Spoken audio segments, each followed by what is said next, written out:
മുതലാളി, മുതലാളി! എന്തായി കൊച്ചുകുളപ്പങ്കാലത്ത്? മുതലാളി, ജൂവലറി കൊള്ളയടിച്ചു. Very good. എത്ര കിട്ടി? അല്ല മുതലാളി, നമ്മുടെ ജൂവലറിയാ കൊള്ളയടിച്ചത്. ഒന്നുകളെല്ലാത്തിനും ഞാൻ. അത് മുതലാളി, ഞങ്ങളല്ല, വേറെ കള്ളന്മാര് കുത്തി തുറന്ന് അടവടല കൊണ്ടുപോയി. എന്റെ ദൈവമേ, എന്റെ കർത്താവ്, ഉണ്ണിത്താ മുതലാളി വന്ന ഇവിടെ പലതും നടന്നു. ദൈവമേ, എന്താണ് പൗലോസേ? എന്താ സംഭവിച്ചെന്ന് അറിയില്ല മുതലാളി. ഞാൻ രാവിലെ വന്നപ്പോ പാറാവുകാരൻ ബോധം കെട്ട് കിടക്കുകയായിരുന്നു. താറാവുകാരൻ? അല്ല, പാറാവ് സെക്യൂരിറ്റി. താൻ പോലീസ് വിവരം അറിയിച്ചോ? ജീപ്പിന് സ്റ്റാർട്ടിന്റെ ഉള്ളതുകൊണ്ട് എത്താൻ അല്പം വൈകുമെന്ന് CI പറഞ്ഞു. എന്റെ ദൈവമേ, താൻ ഇങ്ങോട്ട് മറക്കേ. തുറക്കണ.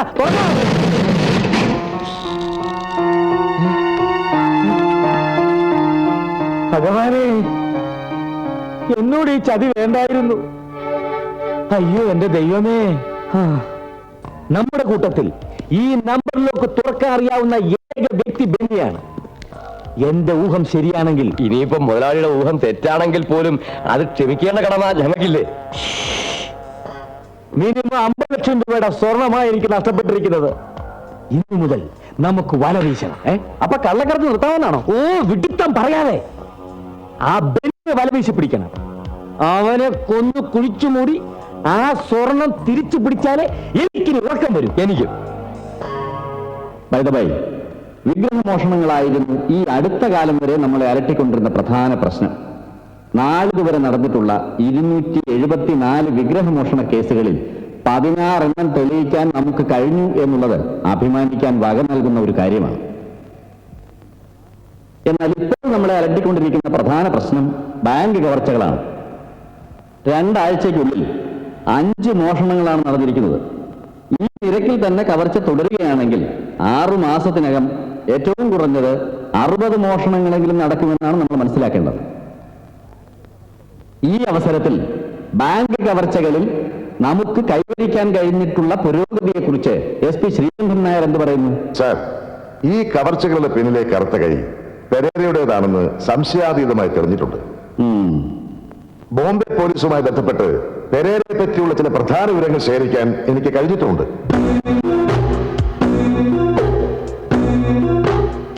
ബോംബെയിലെ പ്രീതം ബാങ്കേഴ്സ്, ലാലാജി ഫൈനാൻസിയേഴ്സ് തുടങ്ങിയ സ്ഥാപനങ്ങളിൽ കവർച്ചകൾ നടത്തിയതും ക്യൂൻ മേരീസ് മ്യൂസിയത്തിൽ പ്രദർശനത്തിന് വെച്ചിരുന്ന ലക്ഷക്കണക്കിന് രൂപ വിലവെടുപ്പുള്ള രത്നങ്ങൾ മോഷ്ടിച്ചതും ഈ പെരേര തന്നെയാണെന്ന് മഹാരാഷ്ട്ര പോലീസ് സാക്ഷ്യപ്പെടുത്തിയിട്ടുണ്ട്. ഈ അധോലോക ഭീകരൻ കേരളത്തിലേക്ക് കടന്നിരിക്കാൻ ഇടയുള്ളതായി അവർ റിപ്പോർട്ട് ചെയ്തിട്ടുമുണ്ട്. പെരേരയെ ഐഡന്റിഫൈ ചെയ്യാൻ അടയാളം എന്തെങ്കിലും കിട്ടിയിട്ടുണ്ടോ? നോ സർ, പല സ്ഥലത്തും പല വേഷത്തിലാണ് അയാൾ പ്രത്യക്ഷപ്പെട്ടിട്ടുള്ളത്. ആളെ തിരിച്ചറിഞ്ഞ ശരീരത്തിൽ നിന്നും ഒരു രൂപം വരച്ചെടുക്കാനുള്ള ശ്രമം ഫിഗർ എക്സ്പേർട്സ് നടത്തിക്കൊണ്ടിരിക്കുകയാണ്. ഇവിടെ കേരളത്തിൽ നടന്ന എല്ലാ ബാങ്ക് മോഷണങ്ങളെയും പിന്നിൽ ഇതേ പെരേര തന്നെയാണെന്നുള്ളത് അനുഭവത്തിന്റെ വെളിച്ചത്തിൽ എനിക്ക് പറയാൻ കഴിയും. ഇനി എല്ലാവർക്കും അവരവരുടെ അഭിപ്രായങ്ങൾ പറയാം.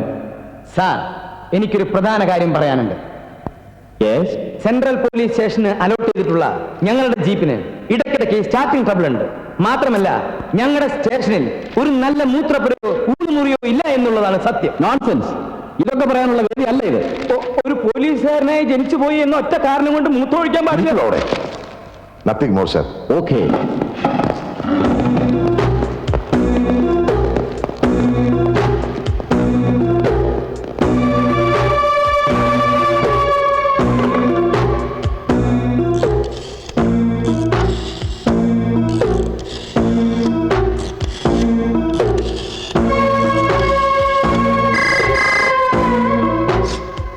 ഹലോ, ഉണ്ണിത്താമല്ലേ? ഞാൻ ശങ്കരനാ, PC. പെരേരയെ കുറിച്ച് ചില വിവരങ്ങൾ കിട്ടിയിട്ടുണ്ട്. താൻ ധൈര്യമായിട്ടിരിക്കെ. തനിക്ക് എന്തെങ്കിലും കുഴപ്പം സംഭവിക്കുന്നത് വരെ ഞാൻ തന്റെ കൂടെ ഉണ്ടായിരിക്കും. ഓക്കെ? എന്റെ കണക്കുകൂട്ടലുകൾ ഒരിക്കലും തെറ്റാറില്ല. അത് പിന്നെ നല്ല ഒന്നാന്തരം കാൽക്കുലേറ്റർ അല്ലേ മുതലാളിയുടെ കയ്യിലുള്ളത്? ബെന്നി എന്നെ വിട്ടുപോയത് വേറെ വമ്പൻ സ്രാവിന്റെ സംഘത്തിൽ ചേരാനായിരുന്നു. ആരാ മുതലാളി? ബോംബെ അധോലോകത്തിന്റെ ആണിക്കല്ല് പെരേര. ഓ, ഇപ്പൊ എനിക്കെല്ലാം വ്യക്തമാകുന്നു. എന്റെ ജൂവലറി കൊള്ളയടിച്ചതും ആ പെരേരയായിരുന്നു. ബെന്നി അയാളെ സഹായിച്ചിരിക്കും. ഇവിടെ നമ്മുടെ നാട്ടിൽ നമ്മൾ കൊള്ളയടിക്കുന്ന പല സ്ഥാപനങ്ങളുമാണ് പെരേര ഇപ്പൊ നോട്ടമിട്ടിരിക്കുന്നത്. അവനെ എങ്ങനെയെങ്കിലും കീഴ്പ്പെടുത്തി അവന്റെ സമ്പാദ്യം കൈക്കലാക്കി അവൻ കണ്ണ് തുറന്ന് വായിച്ചു നോക്ക്. തന്റെ കയ്യിൽ നിന്ന് പണം തട്ടിക്കൊണ്ടുപോയ നിസാരനല്ല, ഇന്റർനാഷണൽ ക്രിമിനൽ ആണെന്ന്. ഇത്രയും വലിയൊരു ക്രിമിനലിനെ താൻ ഒറ്റയ്ക്ക് പിടിക്കുമെന്ന്. അതിനെ താൻ ഗോപി വരച്ചോണ്ടിരുന്നാ മതി. ആരാണ് സാർ ഈ ഗോപി? തന്റെ അമ്മായിയപ്പൻ. Oh my father in law. He is not Gopi. He is Sheshu. B.A. Sheshadri or B.A.B.T. He is no more. തന്നെ ഞാൻ കൊല്ലും. എന്റെ അവസ്ഥ മനസ്സിലാക്കാതെ സാർ രാവിലെ ജോക്ക് അടിക്കുന്നല്ലോ സാർ. എനിക്ക് ചിരിക്കാൻ പറ്റുന്നില്ല സാർ. മൈൻഡ് യു, ഒരാഴ്ചക്കകം നഷ്ടപ്പെട്ടു പോയ പണം തിരിച്ചടച്ചില്ലെങ്കിൽ തന്റെ എല്ലാ സ്വത്തുക്കളും ജപ്തി ചെയ്യാൻ കമ്പനി നടപടിയെടുക്കും. You can go. സ്വാമി, ആഭ്യന്തരമന്ത്രി IG വിളിച്ചിരുന്നു.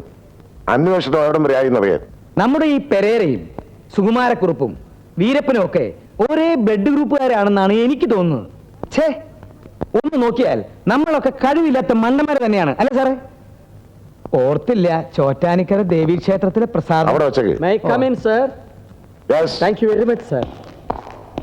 എന്താ സ്വാമി? പെരേരയെ കുറിച്ചുള്ള എല്ലാ വിവരങ്ങളും കിട്ടി. എന്നൊരു വാർത്ത സാറിന്റെ നാക്കിൽ നിന്നും കേൾക്കാൻ വേണ്ടിയിട്ടാണ് ഞാൻ അടിക്കടി ഇങ്ങോട്ട് വരുന്നത്. എന്നാൽ ഇനി ഇങ്ങനെ എന്നും വന്ന് അന്വേഷിക്കണ്ട. ആളെ കിട്ടുമ്പോ ഞങ്ങൾ സ്വാമി വിവരം അറിയിക്കാം. വീട്ടിലിരുന്നിട്ട് മനസമാധാനം കിട്ടണില്ല. മാനേജിംഗ് ഡയറക്ടർ എന്നെ ഡിസ്മിസ് എന്ന് പറഞ്ഞിരിക്കുകയാണ്. അയ്യോ പാവം. സ്വാമി, ഗുരുവായൂർ അമ്പലത്തിൽ പോയി 7 ദിവസം ഭജന ഇരുന്ന മനസ്സിന് സമാധാനം കിട്ടും, വിചാരിച്ച കാര്യം നടക്കുകയും ചെയ്യും. സ്വാമി തൽക്കാലം ചെല്ലേ. കേസ് അന്വേഷണം ഊർജിതപ്പെടുത്താൻ സഹായിക്കുന്ന ഒരു കാര്യം ഞാൻ തരാം. കൊടുക്ക് കൊടുക്ക് കൊടുക്ക്. ഒരു ചെറിയ കൈക്കൂലി 2 എടുത്തോണം. സോറി സർ, ഇവിടെ പറഞ്ഞതാ സർ. Sir okay sir. ആരാ സർ? IG മഹാരാഷ്ട്രയിൽ നിന്ന് സീനിയർ റാങ്കിലുള്ള ഒരു പോലീസ് ഓഫീസർ അന്വേഷണവുമായി ബന്ധപ്പെട്ട് ഇങ്ങോട്ട് വരാൻ പോകുന്നു. എന്റെ ഗുരുവായൂരപ്പ.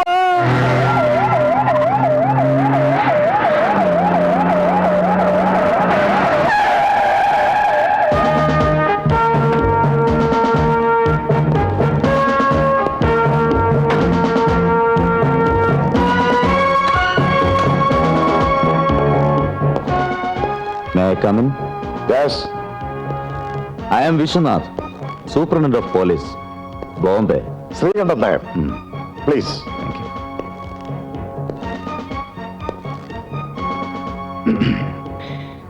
ഇങ്ങോട്ട് വരാനുള്ള പ്രധാന കാരണം ഓ, മലയാളിയാണല്ലേ? Yes. Sorry for interruption. Please carry on. പെരേരയുടെ വേറെ ബോട്ട്സിനെ കുറിച്ച് എന്തെങ്കിലും ട്രേസ് ചെയ്യാൻ കഴിഞ്ഞിട്ടുണ്ടോ? അത് എക്സാക്ട് വിവരങ്ങളൊന്നും കിട്ടിയിട്ടില്ല, പക്ഷേ വളരെ പ്രധാനപ്പെട്ട ചില ക്ലൂസ് കിട്ടിയിട്ടുണ്ട്. Carry on. ആ, പിന്നെ അയാളുടെ സഹോദരിയാണെന്ന് കരുതപ്പെടുന്ന ഒരു പെൺകുട്ടിയെ ഞങ്ങൾ കസ്റ്റഡിയിൽ എടുത്തിട്ടുണ്ട്. Very good. ഈ കേസ് അന്വേഷണത്തിൽ മഹാരാഷ്ട്ര പോലീസിന്റെ എല്ലാ ഹെൽപ്പും നിങ്ങൾക്ക് എപ്പോഴും ഉണ്ടാവും. Okay, thanks. By the by, ഈ പെരേരെ കണ്ട തിരിച്ചറിയാൻ കഴിയുന്ന ആരെങ്കിലും ഉണ്ടോ? Yes, Alam and alert company manager ഒരു അനന്തകൃഷ്ണസ്വാമിക്കും പിന്നെ എനിക്കും അവനെ വ്യക്തമായി തിരിച്ചറിയാൻ കഴിയും. Okay then, I will make a move. One important thing. പെരേരെ നിങ്ങൾ കസ്റ്റഡിയിൽ എടുത്താലുടൻ ഞങ്ങൾക്ക് ഹാൻഡ് ഓവർ ചെയ്യണം. Because he is the most wanted criminal in Bombay city. ഓഹോ, വളരെ സ്മാർട്ട് പോലീസ് ഓഫീസേഴ്സിന്റെ ഒരു ടീം എന്നോടൊപ്പം കേരളത്തിൽ വന്നിട്ടുണ്ട്. അതുകൊണ്ട് ചിലപ്പോ പെരേരെ കേരള പോലീസ് പിടിക്കുന്നതിന് മുമ്പ് തന്നെ മഹാരാഷ്ട്ര പോലീസ് കസ്റ്റഡിയിൽ എടുത്തുവെന്നും വരും. കേരള പോലീസ് വാചകത്തിലല്ല, പ്രവൃത്തിയിലാണ് വിശ്വസിക്കുന്നത്. വെല്ലുവിളിയാണോ? അങ്ങനെ കരുതിയാലും വിരോധമില്ല. Then I am accepting your challenge. You are welcome.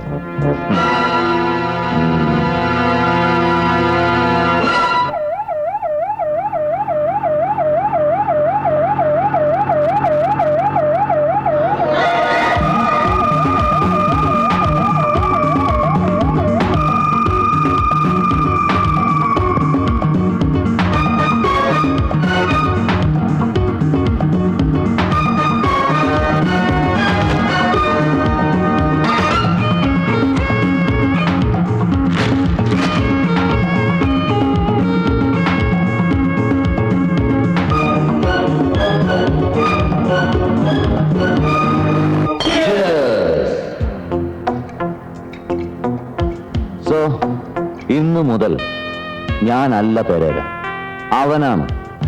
അവൻ പോലീസ് കസ്റ്റഡിയിൽ ആവുന്നതിന് മുമ്പ് നമുക്ക് ട്രാപ്പ് ചെയ്യണം. അവനെ കൈ കിട്ടുന്നോണ്ട് നമുക്കെന്ത് പ്രയോജനമെന്ന് പെരേര സാബ് പറഞ്ഞില്ല.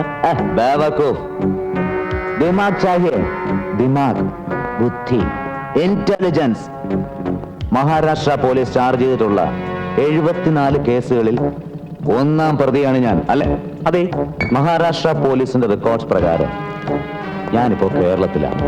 എന്നാൽ ഇവിടുത്തെ പോലീസിന്റെ റെക്കോർഡ്സിൽ പെരേര ഞാനല്ല, വേറൊരു സാധുവാണ്. എന്നെ ട്രേസ് ചെയ്യാൻ മഹാരാഷ്ട്ര പോലീസ് കേരള പോലീസിന്റെ സഹായം തേടാതിരിക്കില്ല. സോ ഇവിടുത്തെ സാധു പെരേരയെ നമ്മൾ തപ്പിയെടുത്ത് തട്ടിക്കളഞ്ഞാൽ ഇവിടുത്തെ പോലീസ് എന്ത് വിചാരിക്കും? സാബു മരിച്ചു. കറക്റ്റ്. അതോടെ എന്റെ പേരിലുള്ള കേസ് ഫയലുകളെല്ലാം ക്ലോസ് ചെയ്യുന്നു. വേറൊരു പുതിയ രൂപത്തിൽ, വേഷത്തിൽ, പേരിൽ ഞാൻ വീണ്ടും നമ്മുടെ പണി തുടരുന്നു. ഒന്നുകിൽ ഇവിടെ, അല്ലെങ്കിൽ ഇന്ത്യക്ക് പുറത്ത്. എപ്പടി? സാബ് ഒരു ജീനിയസ് ആണ്. അതെ, അതുകൊണ്ടാണ് ഞാൻ സാബായതും നിങ്ങളെല്ലാം എന്റെ ശിങ്കിടികളായതും. ഓക്കേ?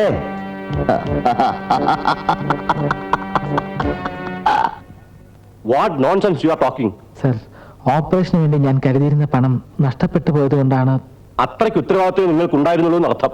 അങ്ങനെ പറയരുത് സർ, എന്റെ പെങ്ങൾക്ക് വേണ്ടിയാണ് ഞാൻ. എക്സ്പ്ലനേഷൻസ് ഒന്നും എനിക്ക് കേൾക്കണ്ട. ഇനിയൊരു പെയിൻ വന്നാൽ ഓർമ്മശക്തി പൂർണ്ണമായും നഷ്ടപ്പെടുന്ന ഒരു സ്റ്റേജ് വന്നേക്കാം. കാഴ്ചശക്തി നഷ്ടപ്പെട്ടേക്കാം. ഒടുവിൽ ഒരു കോമാ സ്റ്റേജിൽ ജീവിതാവസാനം വരെ. പ്ലീസ് സർ, ഞാൻ നോക്കിയിട്ട് കാശിന് ഒരു മാർഗവും കാണാഞ്ഞിട്ടാ. കാശിന്റെ കാര്യങ്ങളൊക്കെ നിങ്ങൾ ഹോസ്പിറ്റൽ മാനേജറിനോട് പറഞ്ഞാൽ മതി. അവർ അഡ്മിറ്റ് ചെയ്യുന്ന പേഷ്യന്റിനെ ട്രീറ്റ് ചെയ്യാനേ എനിക്ക് നിവൃത്തിയുള്ളൂ. വേണമെങ്കിൽ എന്റെ ഫീസ് വേണ്ടെന്ന് വെക്കാം. അതിലുപരി എനിക്ക്. സാർ ഇനി അടുത്തെന്നാണ് വരുന്നത്? നെക്സ്റ്റ് 12ന്. അതിനുള്ളിൽ ഞാൻ എങ്ങനെയെങ്കിലും പണം അറേഞ്ച് ചെയ്യാം സാർ.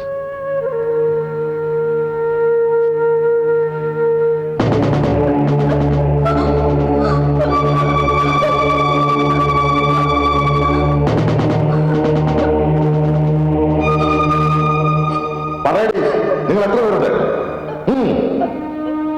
എടീ, നിന്റെ ഉമ്മക്കളൊന്നും ഞങ്ങളോട് വേണ്ട. ഇതിനേക്കാളും വലിയ ഉമ്മക്കളിക്കാരെ കൊണ്ട് ഞങ്ങൾ സത്യം പറയിച്ചിട്ടുണ്ട്. പറയടി, എന്താ നിങ്ങളുടെ ഉദ്ദേശം? ഇങ്ങനെയൊന്നും ചോദിച്ചാൽ ഇവള് പറയത്തില്ല സാറേ. കുറച്ചു നേരം എനിക്ക് വിട്ടു തന്നാ ഞാൻ പറയിപ്പിക്കാൻ സത്യം. മര്യാദയ്ക്ക് സത്യം പറഞ്ഞോ. എവിടെയാണ് നിങ്ങളുടെ ഒളിത്താവളം? പറയാ.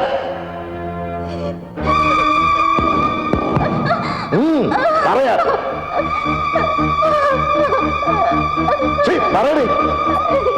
നിർത്ത്. സാർ, എല്ലാവരും കൂടെ ഇങ്ങനെ കൊല്ലാക്കൊല ചെയ്ത ഈ പാവം ചത്തുപോകും. പിന്നെ കിട്ടാനുള്ള വിവരം പോലും കിട്ടില്ല. താൻ ഉത്തരവൊന്നും വേണ്ട. എന്ത് ചെയ്യണമെന്ന് ഞങ്ങൾക്കറിയാം. അണ്ടർവേൾഡ് ഗാങ്ങിലെ മെമ്പറാണ് ഇവൾ. ബെൽറ്റ് ബോംബ് വെച്ച് ആരെങ്കിലും കൊല്ലാൻ ബ്രെയിൻ വാഷ് ചെയ്ത് വിട്ടിരിക്കലെന്ന് ആര് കണ്ടു? ഈ കുട്ടി സംസാരിക്കില്ല എന്നുള്ളത് ഉറപ്പാ. വേണമെങ്കിൽ നമുക്ക് ഇവള് കിടന്ന ആസ്പത്രിയിലെ ഡോക്ടറെ വിളിച്ച് ചോദിക്കാം. ദയവ് ചെയ്ത് തൽക്കാലം ഈ ടോർച്ചറിംഗ് ഒന്ന് നിർത്തൂ പ്ലീസ്.